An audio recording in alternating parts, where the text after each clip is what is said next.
Hello friends, welcome back to drama pajama. आज हम बात करेंगे दिवाकर बैनर्जी डायरेक्टेड संदीप और पिंकी फरार की। मूवी के स्टार्ट होते ही हम कुछ ऐसे लोगों को देखते हैं जो किसी पार्टी से वापस आ रहे थे। वो आपस में हंसी मजाक करते हुए जा रहे थे, पर अचानक ही उनमें से एक लड़का पास से गुजरती हुई एक दूसरे कार के लोगों पे कमेंट पास करता हुआ आगे निकल जाता है। पर थोड़ी ही देर बाद उनकी कार एक चेक पॉइंट पे रुकती है और तीनों लड़कों को गोलियों से छलनी कर दिया जाता है। फिर मूवी पैन होती है जहां हम सैंडी यानी संदीप को एक पब में किसी परिचय अग्रवाल का वेट करते हुए देखते हैं। वो परिचय को कॉल करती है पर फोन स्विच ऑफ आता है। परिचय उसकी मैसेजेस का भी रिप्लाई नहीं कर रहा था और सैंडी बहुत फ्रस्ट्रेट हो रही थी। अचानक वहाँ एक जर्नलिस्ट आ जाती है और सैंडी को एक मीडिया के पार्टी में ले जाने के लिए इंसिस्ट करती है। परिचय अभी तक आया नहीं था और कॉल्स और मैसेजेस का भी रिस्पॉन्ड नहीं कर रहा था, इसलिए सैंडी पूर्वा के साथ मीडिया के पार्टी में जाने के लिए राजी हो जाती है।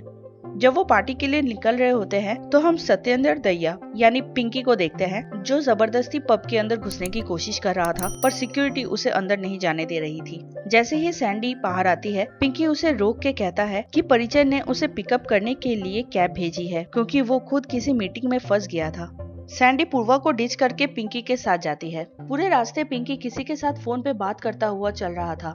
जब वो हाईवे से जा रहे थे तो हम उसी एसयूवी को उन्हें क्रॉस करते हुए देखते हैं जिसे हमने मूवी के स्टार्टिंग में देखा था।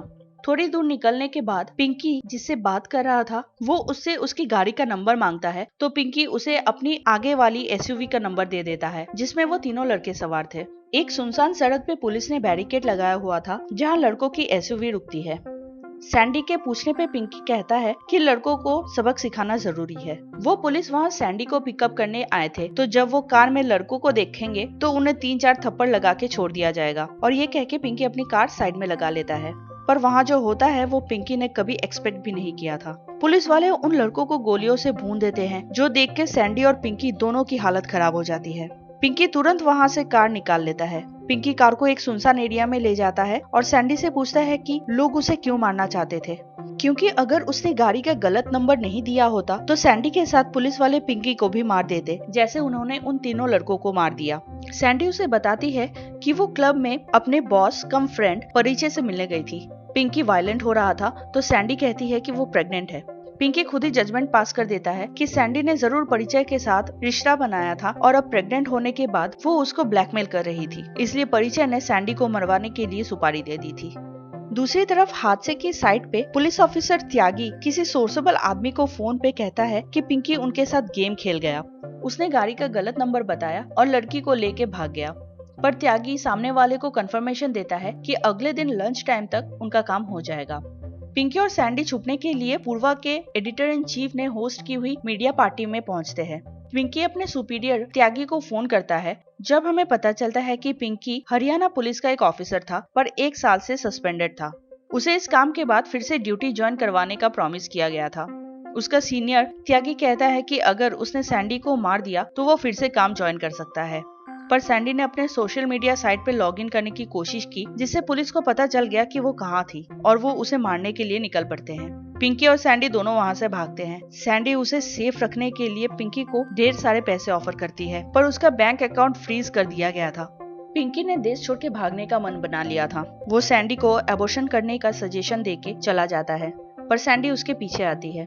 पिंकी उसे बताता है कि वो नेपाल भाग रहा है। सैंडी उसे भी नेपाल बॉर्डर क्रॉस करवाने के लिए 10 लाख ऑफर करती है। सैंडी अपनी घड़ी, ड्रेस और पर्स दिखा के कहती है कि उसका सिर्फ पर्स ही 2 लाख का है और ये सब वो पिंकी को उसे इंडिया से निकालने के लिए पेमेंट के तौर पर ऑफर करती है। इंडिया से निकलने के लिए पिंकी को भी कैश की जरूरत थी, इसलिए वो मान जाता है। दोनों पहले ट्रेन से और फिर बस से ट्रेवल करते हुए पिथौरागढ़ पहुंचते हैं, जो नेपाल बॉर्डर पे एक छोटा सा शहर था। पिथौरागढ़ में सैंडी एक कपल से मिलती है जिसके घर पे वो और पिंकी एज पेन गेस्ट रहने लगते हैं। बॉर्डर क्रॉस करने के लिए उनको फेक डॉक्यूमेंट्स की जरूरत थी, जिसमें कुछ दिनों का वक्त लगने वाला था और सैंडी तब तक इन्फेक्शन के डर से गंदे टॉयलेट्स यूज नहीं करना चाहती थी।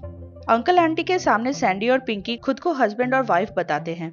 अगली सुबह ब्रेकफास्ट के वक्त फेक डॉक्यूमेंट्स बनाने वाला अंकल जी के घर आता है अपने बेटे के शादी के लिए उन्हें इनवाइट करने के लिए। जहां बातों ही बातों में अंकल सैंडी से एक स्कीम के बारे में पूछते हैं जिनमें उन्होंने अपने सारे पैसे लगाए हुए थे। वो लोन लेना चाहते थे पर उन्हें लोन नहीं दिया जा रहा था। अंकल जी सैंडी को हेल्प करने के लिए कहते हैं क्योंकि सैंडी ने उन्हें बताया था कि वो परिवर्तन बैंक में मार्केटिंग में थी, पर सैंडी ये कह के मना कर देती है कि उसमें उसे कोई नॉलेज नहीं है। पर फिर वो अंकल की हेल्प करके खुद के लिए भी पैसे अरेंज करती है। वो अंकल के साथ नेक्स्ट डे बैंक जाती है और बैंक मैनेजर से बात करके बैंक अकाउंट क्लोज करने के लिए कन्विंस कर लेती है। बैंक मैनेजर घपला करने के लिए एग्री हो जाता है। दूसरी तरफ पिंकी एजेंट से सिर्फ एक पासपोर्ट बनाने के लिए कहता है। एजेंट के बेटे के शादी में सैंडी मैनेजर के अकाउंट से लॉगिन करती है और परिवर्तन बैंक के कुछ स्पेशल अकाउंट्स में से एक फर्जी अकाउंट में पैसे ट्रांसफर कर लेती है। ये स्पेशल अकाउंट्स ऐसे अकाउंट्स थे जिनके बारे में सिर्फ कुछ गिने चुने लोगों को ही पता था और सैंडी इसके बारे में जानती थी क्योंकि उसने ऐसे 4 लाख फेक अकाउंट्स बनाई थी जिसकी मदद से उसने परिवर्तन बैंक को 15,000 करोड़ का टर्नओवर दिलाया था। स्वाभिमान स्कीम जिसमें अंकल जी ने पैसे लगाए हुए थे वो भी एक स्कैम था। सैंडी बैंक में डायरेक्टर के पोजीशन में थी और रिजाइन करना चाहती थी क्योंकि परिवर्तन बैंक ऐसे कई सारे स्कैम्स में इन्वॉल्व था, पर वो जरूरत से ज्यादा जानती थी, इसलिए बैंक का ओनर परिचय उसे मरवाना चाहता था। मनी ट्रांसफर के वक्त पुलिस को पता चल जाता है कि सैंडी और पिंकी कहाँ है, तो वो पिथौरागढ़ के लिए निकल पड़ते हैं। फ्रेंड्स, हम अपने मूवी के क्लाइमैक्स तक पहुंच चुके हैं और ये आपके लिए एक स्पॉइलर अलर्ट है। अगर आपने अभी तक ये मूवी नहीं देखी है और आप देखना चाहते हैं तो अभी इस वीडियो को यहाँ देखना बंद कर सकते हैं, पर अगर आप पूरी स्टोरी यहीं जानना चाहते हैं तो वीडियो पर बने रहें। रात को काफी लेट सैंडी बैंक मैनेजर से मिलने बैंक पहुंचती है, जहां उसे अंकल का स्वाभिमान स्कीम का अकाउंट क्लोज करवाना था और बैंक मैनेजर को उसके शेयर के पैसे देने थे ताकि वो अपना मुंह बंद रखे। पिंकी मौका देख के अकेले ही पासपोर्ट कलेक्ट करने निकल पड़ता है क्योंकि वैसे भी उसने सैंडी के लिए पासपोर्ट नहीं बनवाया था और अकेले ही नेपाल निकलने का प्लान था उसका।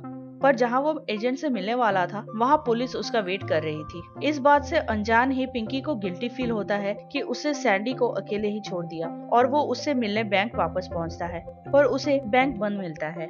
काफी ढूंढने के बाद उसे सैंडी घायल हालत में मिलती है। सैंडी को हेवी ब्लीडिंग हो रही थी। पिंकी की पासपोर्ट एजेंट के बेटे के साथ अच्छी फ्रेंडशिप हो गई थी। पिंकी उसकी मदद से सैंडी को एक सेफ लोकेशन पे ले जाता है और उसकी देखभाल करता है। सैंडी के साथ क्या हुआ था और उसकी ऐसी हालत कैसे हुई, ये जानने के लिए आपको मूवी जरूर देखना चाहिए। सैंडी के ठीक होने के बाद पिंकी उसे लेके छुप के बॉर्डर क्रॉस करने की कोशिश करता है, पर अब सैंडी ने परिचय अग्रवाल और परिवर्तन बैंक के स्कैम का भांडा फोड़ने का डिसाइड कर लिया था। वो पिंकी से अकेले ही नेपाल जाने के लिए कह के खुद सरेंडर करने निकल पड़ती है। पिंकी पुलिस के नाक के नीचे से बॉर्डर क्रॉस कर लेता है और वो उसे पहचान तक नहीं पाते। फिर हम सैंडी को जेल में देखते हैं जिसने परिचय के खिलाफ 6 फ्रॉड केस किए हुए थे और परिवर्तन बैंक के सारे स्कैम्स एक्सपोज कर दिए थे। पूर्वा उसे मिलने आया करती थी और इस बार उसके लिए एक पार्सल ले आई थी। उस पार्सल में कुछ छोटे बच्चों के फोटोग्राफ्स थे जो डांस कर रहे थे। एक फोटोग्राफ में हमें डांस मास्टर का नाम दिखता है जिसमें पता चलता है कि पिंकी नेपाल पहुंच गया था और वहां उसने खुद का एक डांस स्टूडियो ओपन कर लिया था जहां वो छोटे बच्चों को डांस सिखाया करता था। इसी के साथ ये मूवी यहाँ खत्म होती है। Friends, please like, share and subscribe the channel. Until next movie explanation, good bye and take care.